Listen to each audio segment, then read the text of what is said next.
Okay, so let me increase the sound just a little bit.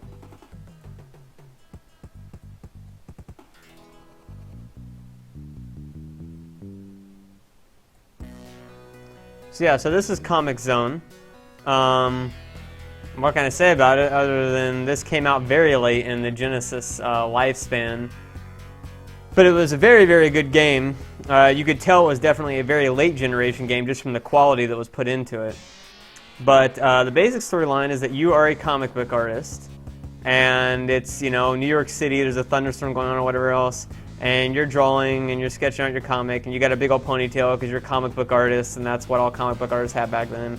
All of a sudden a lightning storm hits your comic and your main villain in the comic comes to life and decides that he wants to be alive, so he throws you into the comic hoping to steal your life, basically, and trade places. And yeah. So you get thrown into the game and this chick's supposed to be like, you know, your whatever assistant, something like that. Now you can skip this entire fucking dialogue. You can literally just say fuck this, but I choose not to because I want to tell you what the hell's going on. But you do need to pick these up. Almost everybody I've seen play this game for the first time, like people who never played this game originally, just hold down right and just go right to the fucking screen and ignore all this. And they don't pick up anything either. So basically your character's name is Sketch Turner, which is the name of the character in the comic. And she doesn't know what the fuck you're talking about. She thinks you're like on drugs.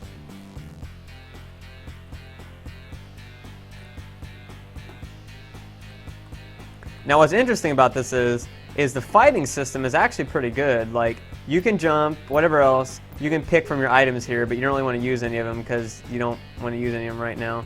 But you can punch by pressing A, and you just punch left and right and stuff like that. And then if you hold down up, you do uppercuts. If you hold down down, you do kicks. And then when you get up close to something, you can do a shoulder tackle thing, which interestingly actually takes away some of your life at some points. You can do a jumping kick, you can do a normal kick, so forth. But when you actually attack these guys, see, you can grab them and hit them up against the wall like that. You can do combos where you fucking like do different shit and all this stuff. And so the characters aren't just like one hit, knock the fuck out of them. They'll actually counter you and actually fight back. They will actually block your attacks and actually like have intelligent AI, which is part of what made the game so difficult to most players, especially common era or current era game players, is they're not used to actually having an AI that actually fights back with intelligence. Now, you can also pick multiple paths.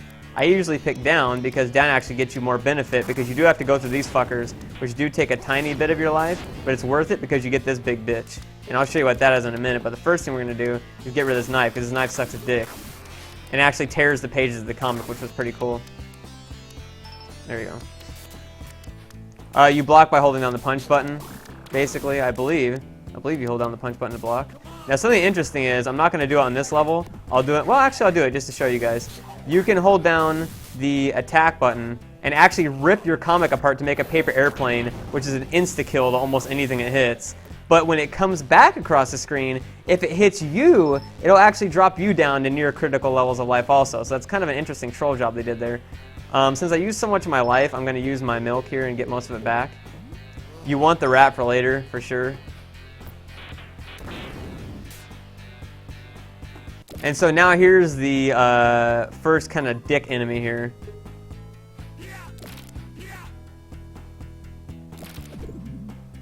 So this guy, I don't know what the fuck his voice is, but like he has the weirdest goddamn sound clips. Watch right here.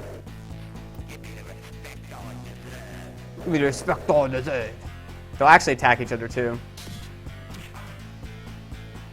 You can actually kick him in the air. What the hell is he saying? He's saying activate, activate. He actually tells you what time you pause the game too, which is kind of interesting. Now, if you don't want to deal with all this shit, you can just use this and just say fuck the police and just kill everybody. So that's why I got that fist. It's pretty much insta-kill for everything on the screen. So it's pretty nice. Now you still have to fight him down here, but it's good to not have to deal with two of them at once.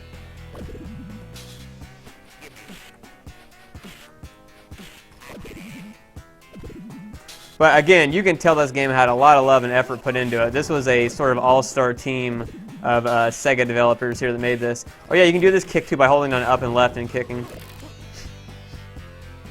Now this is one of the first puzzles in the game that you kind of have to use your brain on, or else you get super butt fucked. I'm going to show you the differences here and what happens. I'm going to save this stage here real quick. So let's say if you just attack this normally, and you blow this thing up, right? Well, you get your fucking ass wasted. Notice I just lost half my goddamn life. So that's what happens if you use the brute force technique. And then when you drop, they add insult to injury by lighting your ass on fire, and now you have to take care of these 2 barrels too, and this thing, dropping your life even further. Now, if you actually go back and do what you're supposed to do, you jump up here, and you hit the switch, and then you push this away from the wall, which is a little bit finagling, and then you push it down, and you blow up the crate and the barrels and lose basically no life. So you actually do have to use your brain in this game some, or you get fucking annihilated. Now this, you can actually kick them through the paper and right off of the level. Now here's something interesting. If you jump off here and you fail this jump, it's fucking done. The game is over. No continues. You're just done. That's it. GG. And the fucking guy becomes a real person, and now he proceeds to take over the whole world. And that's it. And he just decides he's going to rock this world, and that's how Ozzy Osbourne was born. Or Dog the Bounty Hunter, either one. Or President Teddy Roosevelt. Either of those would suffice. It shows how far you got to the game, your score, and then back to title screen. Fuck you.